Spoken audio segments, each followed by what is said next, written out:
soaked rain poured over London, a steady grey blanket that mirrored the gloomy vibe inside Lord Ashworth's townhouse. Detective Inspector Eva Restova stood before the study door, that familiar feeling prickling her skin, the chill of the impossible. The room felt like a sealed cube, a total tomb. Lord Ashworth lay on a Persian rug, a single precise stab wound to his heart. His face was pure shock in a room with a bookshelf, desk, chair, and safe. The only window was latched tight from the inside, rain streaking its panes. The door, locked tight from the inside. The only key sat right there on the desk, next to a nearly empty glass of brandy. No secret passages, no vents. And the fire escape is outside the latched window, Sergeant Miller reported, his voice a low grumble. "It's a ghost, ma'am." Eva ignored the comment, her eyes methodically sweeping the scene. Ghosts didn't leave such a clean human mess. The solution was in this room, hiding in plain sight. She stared at the bookshelf, a neat wall of leather-bound books. Something was off. There was a gap on the shelf between a bird book and Roman history, a single, stark emptiness where a book should have been. A book was missing. Eva stepped closer, her gloved fingers tracing the dust-free rectangle. This wasn't just a missing book. It felt like a deliberate statement to question posed by the killer.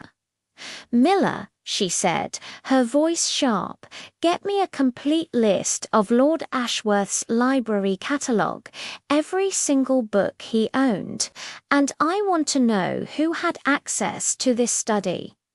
Miller nodded, already on his phone. Eva glanced back at the gap, the key, locked door, and sealed window. Classic misdirection. The real secret wasn't what was there, but what was clearly missing. A missing book in a dead man's library, clichés exist for a reason, right? And a detective's job was to see the pattern before anyone else. The initial report came back an hour later. No signs of forced entry anywhere in the house. Everyone was present, and their stories checked out. Lord Ashworth had been a recluse, his visitors few and far between. The list of potential suspects was unnervingly short: his estranged son, a rival business magnate, and a disgruntled former employee. Everyone had their reasons, but no one could beat physics. Eva stared at the crime scene photos spread across her desk back at the station. The key, the glass, the body. Her eyes kept returning to the bookshelf. The missing book was the anomaly, the flaw in the otherwise perfect crime. The next morning, the library catalogue showed up. It was a hefty leather book, filled with fancy, swirling handwriting. Eva sipped her strong black coffee, diving into the tedious task of matching the catalogue with the shelf photos. Page after page, book after book, the titles blurred into a monotonous list: philosophy, history, science, art. She finally found it. The ornithology section asterisk, the birds of Britain asterisk, check. And the Roman history section asterisk, decline and fall asterisk, check. There should have been a slim book called Asterisk, The Art of the Impossible Asterisk among them. Eva leaned back, a slow smile spreading across her face. Stage magic, illusion. The killer wasn't a ghost. They were a performer. They hadn't defied the laws of physics. They had simply made it look like they had. The missing book wasn't just a clue, it was the killer's calling card. A boast, Miller Eva called out, her voice electric with renewed purpose. Forget alibis for a moment. I want you to look into our suspects' histories. Find our magician through their youthful hobbies. The search shifted focus. It was no longer about breaking down alibis, but about uncovering a hidden life. They dug into school records, old social club memberships, forgotten online forums. And then they got a hit. Lord Ashworth's son, Julian, hadn't just been in a magic club at university. He had been its president.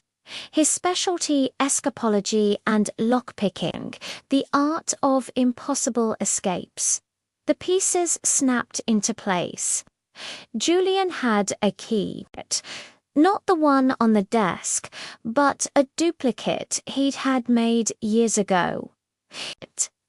He walked in, confronted his dad, and the argument turned deadly with a knife. Then the performance began. He placed the original key on the desk. He locked the deadbolt from the inside, but he didn't use a string or a wire. That was basic. Eva recalled an old illusionist trick from an online book she found. It was a clever toolless slim rod with a retractable hook to unlock a deadbolt through a tiny hole in the doorframe, a hole that would be perfectly concealed by the door itself when it was closed. Eva and Miller raced back to the townhouse. They examined the doorframe with a magnifying glass, and there it was. A tiny hole filled with wood, putty, and stained to match the oak. It was virtually undetectable unless you knew exactly what you were looking for. Julian Ashworth didn't confess. He didn't have to.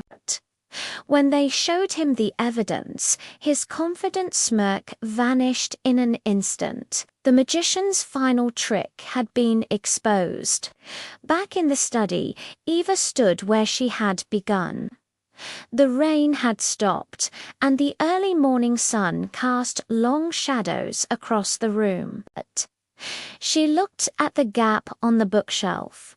The killer had intended it as a taunt, a testament to his cleverness. But in the end, it was his undoing. He had shown his hand, revealed the title of his playbook. He had tried to frame the crime as an impossible act of fiction, but he'd forgotten one crucial detail.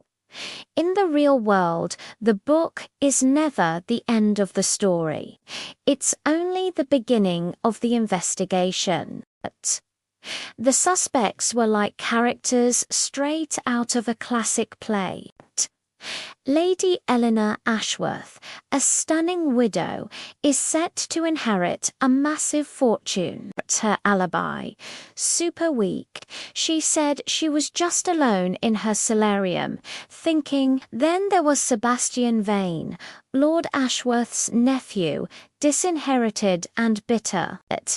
We found him loitering on the street just below the murder scene, his clothes soaked through from the rain.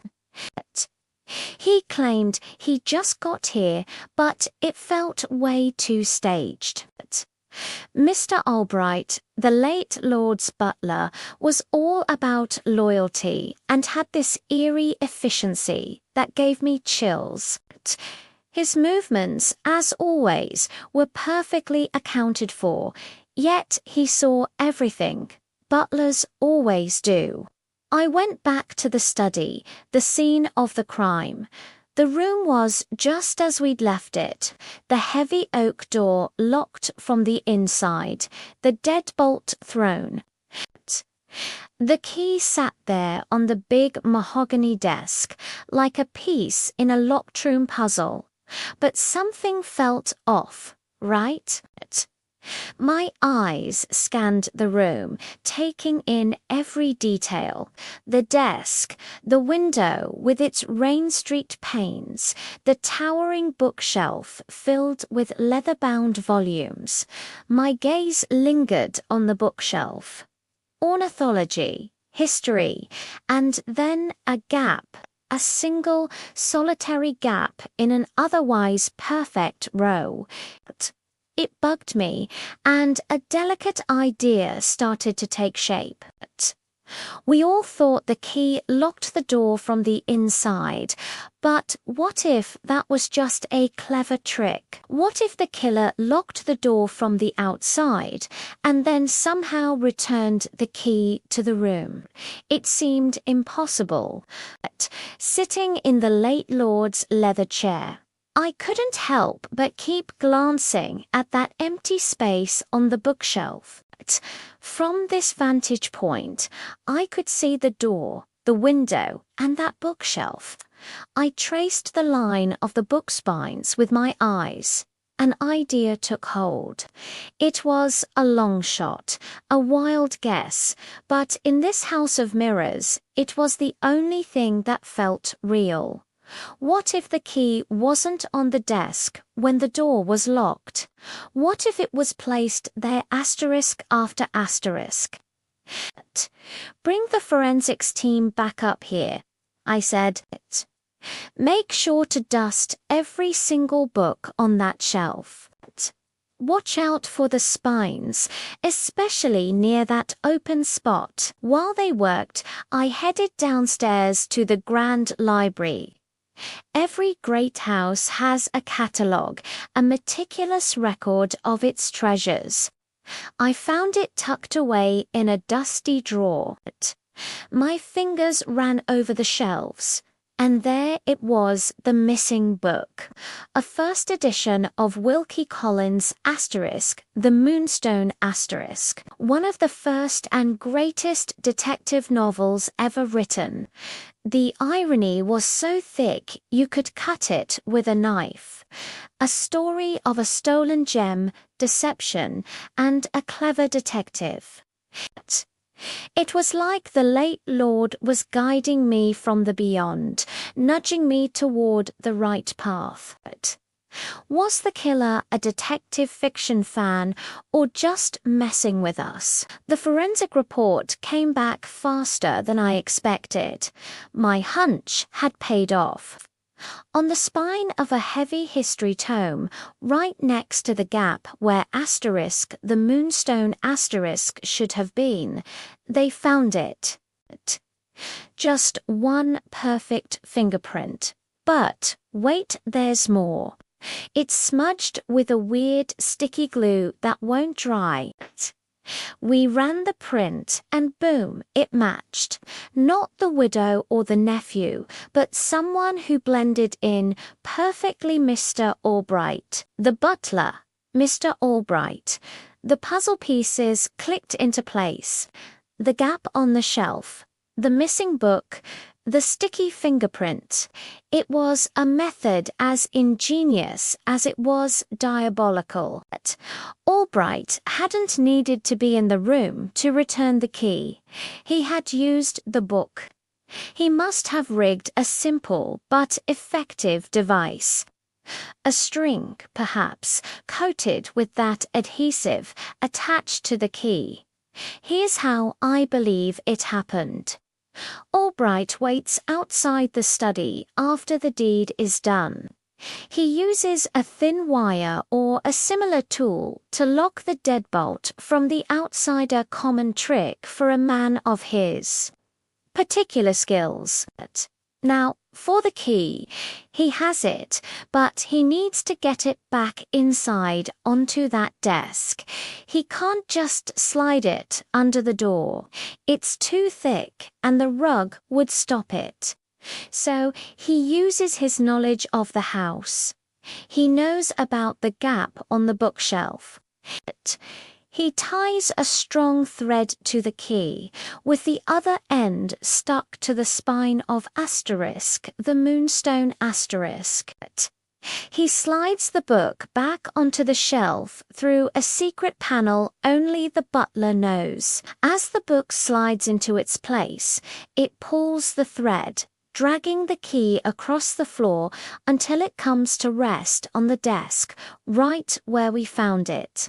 A gentle tug, and the thread detaches from the book, leaving only that sticky residue and his fingerprint. Then he pulls the thread back out, leaving behind a perfectly locked room and an impossible crime. It was brilliant.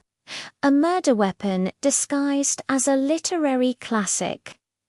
He used his master's love for detective fiction against him, creating a puzzle he thought no one could solve. But he made one mistake. He left his mark.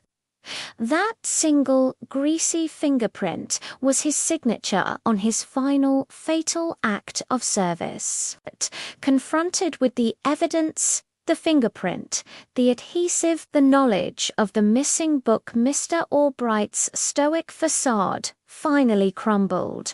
His confession was quiet, delivered with the same unnerving efficiency with which he had served the family for 40 years. The motive: decades of silent resentment of being treated as part of the furniture. Lord Ashworth, in a moment of cruelty, had threatened to dismiss him, to cast him out with nothing after a lifetime of loyalty. So the butler, the silent observer, decided to write his own ending to the story. And there you have it, a crime that was almost as perfect as the fiction that inspired it. It just goes to show you should never underestimate the butler, and you should always check the library. The storm has passed, leaving a heavy, expectant silence in its wake. Welcome back. I'm Eva, and we're about to uncover the truth behind the impossible murder of Lord Ashworth. I've gathered everyone here in the drawing room: the grieving widow, the concerned nephew, and the ever-present butler, Mr. Albright. The air is thick with suspicion, but the answers aren't hidden in the shadows or whispered by ghosts. They're right here, in plain sight. Let's recap it. Lord Ashworth was found dead inside his study, a room locked from the inside. The key was resting innocently on his desk, seemingly untouched. The window was barred. It was the perfect locked-room mystery designed to send us chasing spectral theories and phantom intruders. But as with any great illusion, the secret lies not in what you see, but in what you don't see. Lord Ashworth wasn't murdered by a ghost, I began, letting my voice cut through the tension. He was murdered by someone who used the oldest trick in the book, misdirection. I watched their faces, confusion, fear, and in one case, a carefully constructed mask of calm. We were all meant to focus on that locked door, on the key sitting so placidly on the desk. That was the performance. But the real clue, the piece that unravels the entire trick, was something missing. A single missing book from the library shelf. My gaze settled on Mr. Albright, the butler. His expression was a flawless portrait of placid indifference, but a trained eye can spot the cracks in any facade. Mr. Albright, I said, my tone even, you knew this house better than anyone. More than his own family, you knew Lord Ashworth's habits, his routines, his little secrets. You knew, for instance, that he always kept a spare key to the study tucked away in the top drawer of his desk. Albright's posture stiffened almost imperceptibly. He didn't speak, but he didn't have to. His silence was more telling than any denial. I continued, painting the picture for the others. The night of the murder, you took that spare key, but that was only the first step. You also took something else, something very specific from the study's bookshelf. A book you knew well. A heavy, leather-bound first edition of Wilkie Collins' The Moonstone *. Let me walk you through the sheer diabolical ingenuity of this plan. It's a mechanism of beautiful, simple cruelty. Here's how it was done. Albright took the spare key and attached a long, incredibly thin piece of strong thread to it. Then he looped the other end of that thread through the sturdy metal clasp on the cover of The Moonstone *. With the trap set, he carefully placed the book back on its shelf, close to the door. The key attached to the thread was left dangling behind the book, completely hidden from view to anyone inside the room. The thread itself was the master stroke. It ran from the key, through the book's clasp, and was fed out under the sliver of a gap beneath the study door. Ridiculous, Albright finally muttered, his voice a low rumble. But his knuckles, gripping the arm of his chair, were bone-white. He was holding on, but the mask was beginning to slip. I pressed on, ignoring his interruption. The mechanics were everything. You then needed to get Lord Ashworth to the door. You likely called out, perhaps faking an urgent message or a sudden noise in the hallway. When he approached the door from the inside, you were waiting on the outside. And then you pulled the thread. Imagine the scene, a single, decisive tug from the hallway. Inside the locked study, this action would have dragged the heavy copy of The Moonstone * right off the edge of the shelf. The book's weight now in free fall provided the necessary force. It yanked the thread, and with it, the key was pulled sharply upwards, arcing perfectly through the air, over the top of the door. The genius of the plan was in the trajectory AIT guided the key directly into the keyhole on Albright's side of the door. Click, he turned it, locking the door from the outside. The room was sealed. But the trick wasn't over. How did he retrieve the evidence? It was brilliantly simple. He just kept pulling. The thread, still attached, dragged the book and the now incriminating key back under the door into his waiting hands in the hallway. To anyone looking into the room later, it would appear as though Lord Ashworth had locked himself in and met his end. A perfect, impossible crime. As I finished my explanation, I held up a clear evidence bag for all to see. Inside was the missing copy of The Moonstone *. We found this in your quarters, Mr. Albright, I said, my voice dropping. And our forensics team found something very interesting. On the book's metal clasp, they discovered microscopic fibers. These fibers perfectly match a very specific brand of haberdashery thread, a brand sold at a small shop you are known to frequent. The room was utterly still. The nephew stared, horrified. The widow let out a soft, choked sob. But I wasn't finished. There was one final, fatal mistake. You took the book and the thread back to your room to hide the method. A clever move. But you forgot one thing, didn't you, Mr. Albright?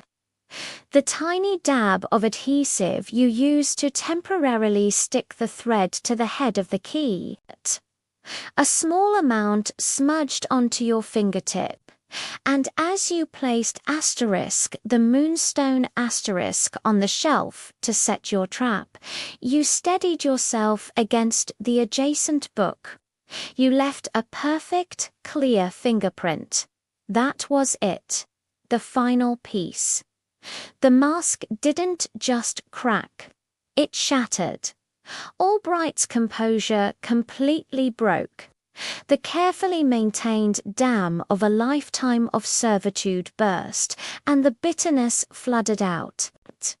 He was going to fire me, he spat, his voice a ragged whisper filled with decades of resentment. After 40 years of devoted service, all over one trivial mistake, he called me worn out, past my prime. His confession hung in the air, heavy and tragic. I just wanted him to feel what I felt. He continued, his eyes unfocused, lost in the memory of that night. Trapped, helpless, to be the one with no way out. I only meant to frighten him, to lock him in and watch him panic. But when I confronted him afterward, he came at me, The letter opener was right there on the desk. It all happened so fast, and there it was. The truth. The locked room wasn't a perfect prison after all. It was a perfect lie, meticulously constructed with a simple piece of string, a classic novel, and a lifetime of simmering resentment. A tragic end born not of supernatural forces, but of ultra-human desperation. The intricate webs we weave in the pursuit of justice, or in this case, injustice, are often fascinating. Thank you for joining me on this investigation. If you enjoy unraveling these complex puzzles, don't forget to like this video and subscribe to the channel for more mysteries. We'll see you next time.